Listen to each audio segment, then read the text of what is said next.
Assalamualaikum warahmatullahi wabarakatuh.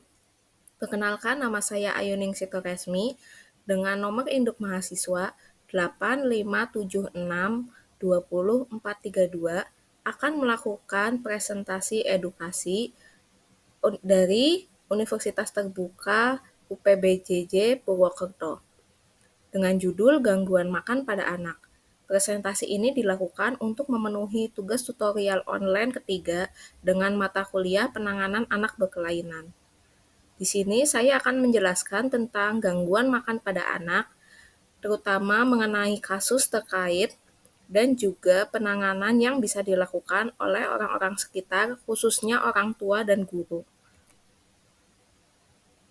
Yang pertama, topik utama yang akan saya sampaikan sudah saya sebutkan, gangguan makan pada anak dan penanganan yang dapat dilakukan oleh orang-orang sekitar. Sebenarnya apa sih itu gangguan makan? Nah, sebelum itu kita bisa lihat deskripsi singkat yang akan saya sampaikan, terutama mengenai seorang anak yang berusia 4 tahun mengalami gangguan makan dengan gejala hanya makan makanan tertentu saja. Ketika dipaksa untuk makan makanan yang bervariasi, dia tidak menyukainya.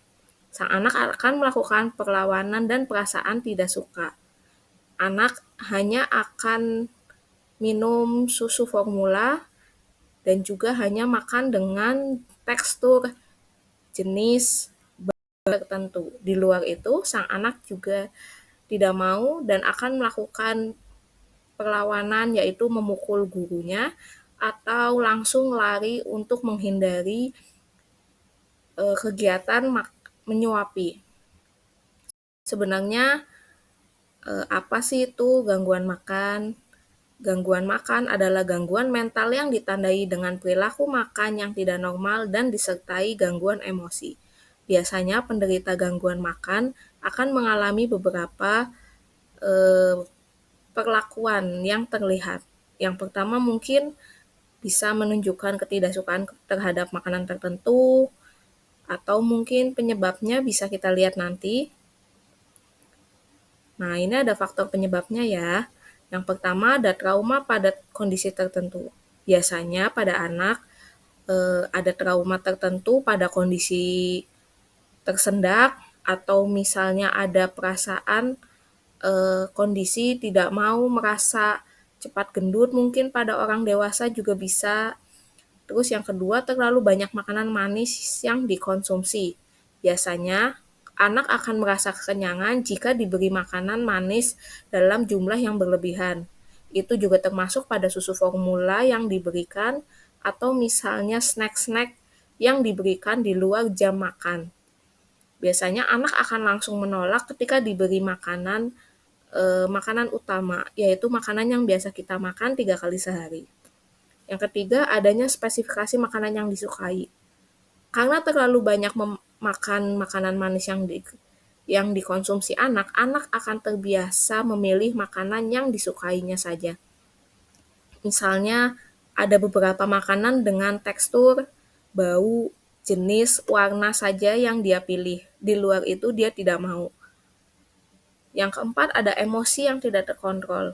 Biasanya anak itu kalau misalnya tidak menunjukkan rasa suka terhadap makanan yang tidak disukai, anak akan langsung tantrum atau merasa tidak suka, melakukan perlawanan, atau misalnya langsung lari bersembunyi ketika diberi suapan.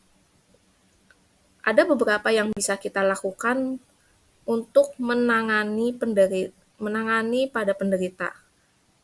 Bisa kita lakukan sendiri atau pada kasus tertentu bisa kita konsultasikan pada dokter.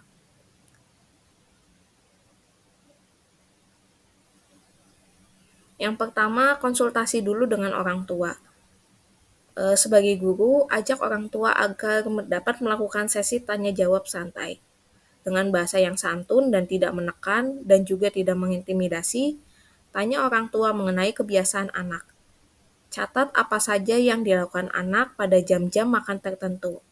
Catat juga kondisi anak di rumah, bagaimana anak cara makan, bagaimana anak cara menolak makanan yang tidak disukai, bagaimana kondisi anak ketika tidak makan makanan yang disukai ataupun tidak makan makanan yang tidak disukai. Guru bisa mengajak orang tua juga agar bisa membantu agar anak bisa terbebas dari gangguan makan. Yang kedua adalah pengenalan jenis makanan. Ajak anak agar rileks, terutama ajak anak agar bisa makan beberapa jenis makanan yang di luar kebiasaannya. Guru juga bisa mengedukasi orang tua dengan memberikan motivasi, bisa juga mengajak anak untuk menonton film edukasi tentang makanan bergizi, pentingnya makanan sehat, atau misalnya pentingnya menjaga tubuh agar tidak terkena penyakit karena makanan yang tidak sehat. Anak juga bisa kita ajak untuk mencicipi beberapa jenis makanan dan kita bisa catat reaksi yang ditunjukkan anak ketika makan makanan yang di luar daftar kesukaannya. Setelah itu kita mendapat catatannya dan juga kita bisa membuat beberapa list makanan yang disukai anak. Yang selanjutnya, pemberian variasi makanan. Yang pertama, guru dan orang tua bisa mengatur jam makan anak. Usahakan ketika mendekati jam makan anak, guru bisa memberitahu orang tua agar tidak makan terlalu banyak jajanan atau bisa mengurangi susu formula yang diberikan. Buat anak dalam keadaan lapar ketika mendekati jam makan. Yang kedua, buatlah menu makanan yang bervariasi. Orang tua bisa membuat menu makanan yang bervariasi yang bisa diambil contohnya dari internet. Misalnya bisa membentuk makanan itu menjadi sesuatu yang lucu, bisa mengkombinasikan makanan yang seimbang. Orang tua bisa memasak karbohidrat, protein, vitamin, lemak dalam satu jenis, namun tidak terlihat seperti jenis makanan yang dapat membuat anak bosan.